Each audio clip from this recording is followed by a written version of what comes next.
Assalamualaikum guys, how are you all? I hope you all will be fine. Welcome back to my YouTube channel Quick Learning with Noor. Today we are going to discuss the realistic roles of female in the play Juno and the Peacock, important quotations and writing style of Sino Casey. Juno and the Peacock के character analysis, summary, themes और as a tragic comedy को हम already अपने YouTube channel पर video lecture की form में discuss कर चुके हैं। अगर आपने अभी तक वो वीडियोस नहीं देखी तो उन वीडियोस का लिंक नीचे डिस्क्रिप्शन में प्रोवाइडेड है, आप उन वीडियोस से भी हेल्प ले सकते हैं। अगर आपने अभी तक मेरे YouTube चैनल को सब्सक्राइब नहीं किया तो इस चैनल को सब्सक्राइब कर दें और साथ बेल आइकन को भी प्रेस कर दें ताकि आपको मेरी हर नई वीडियो का नोटिफिकेशन टाइम से मिलता रहे। First of all we will discuss the character of Juno Boyle who is the protagonist of this play. Juno Boyle को इस प्ले में एक सपोर्टिव रोल दिया गया है और वो अपने हस्बैंड, डॉटर और सन को फाइनेंशियली सपोर्ट भी करती है। प्ले में प्रेजेंट सारे कैरेक्टर्स में से सबसे ज्यादा सेंसिबल कैरेक्टर जूनो बॉयल का दिखाया गया है। She seems to be obedient, faithful and responsible lady in Juno and the Peacock. The next one is the character of Mary Boyle who can read the expressions of her brother Johnny's face. क्योंकि Johnny रॉबिस के murder की वजह से हर time tension में रहता था और Mary Boyle as a sister उसके एक्शंस और डिप्रेशन को कीनली ऑब्जर्व करती थी। और जब बेंथम में लेगेसी ना होने की वजह से मैरी को उसकी प्रेगनेंसी के टाइम पीरियड में अकेला छोड़कर चला जाता है तब भी वो सब्र का मुजाहिरा करती है। मैरी के करैक्टर की रियलिस्टिक डिपिक्शन की गई है और वो कभी भी ख्वाबों में बातें करती हुई नजर नहीं आती।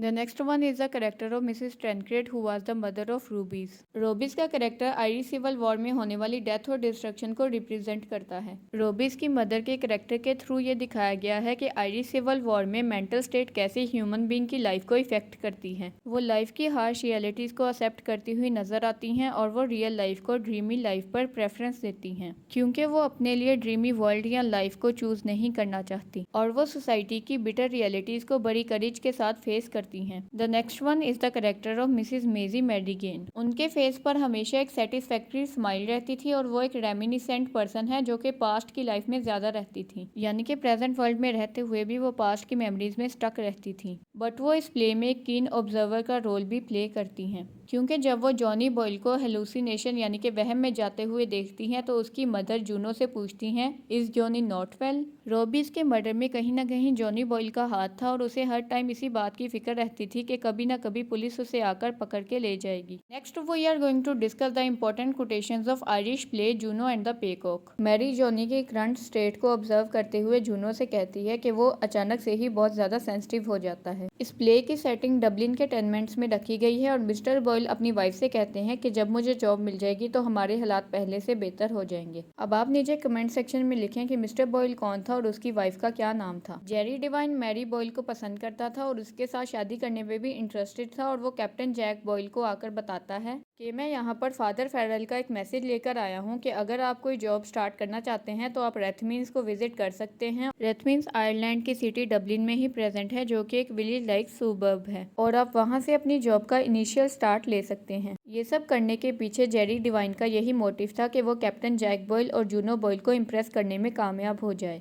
और वो जेरी डिवाइन से खुश होकर अपनी बेटी मैरी बॉयल की शादी जेरी डिवाइन से करने पर राजी हो जाए। और फिर जूनो के माइंड में ये थिंकिंग आती है और वो इनडायरेक्टली जेरी डिवाइन से भी कहती है कि ये बात भी किसी मुआवजे से कम नहीं है कि जब भी Jerry Devine captain Jack Boyle से जॉब करने की बात करता है तो उसकी टांगों में दर्द होना शुरू हो जाता है। प्ले में जॉनी बॉयल का कैरेक्टर आयरिश सिविल वॉर के आफ्टर इफेक्ट्स की डिपिक्शन करता है। There is a description about the character of Johnny Boyle in the play Juno and the Paycock. He is a thin delicate fellow something younger than Mary, he has evidently gone through a rough time. यहाँ पर rough time Irish civil war को represent कर रहा है क्योंकि उसने Irish civil war को experience किया है और वो रॉबीज के मर्डर में भी इन्वॉल्व था, इसी वजह से उसके कैरेक्टर की ऐसी डिस्क्रिप्शन दी गई है। जब बेंथम कैप्टन जैक बॉयल से पूछता है हाउ आर यू तो कैप्टन जैक बॉयल उसको रिप्लाई देते हुए कहते हैं कि मैं ठीक नहीं हूँ क्योंकि मेरी टांगों में बहुत ज़्यादा पेन रहती है। जब बेंथम जूनो का नाम सुनता है तो वो खुशी का इजहार करते हुए ये कहता है, Juno what an interesting name, it reminds one of होमर्स glorious story of ancient gods and heroes.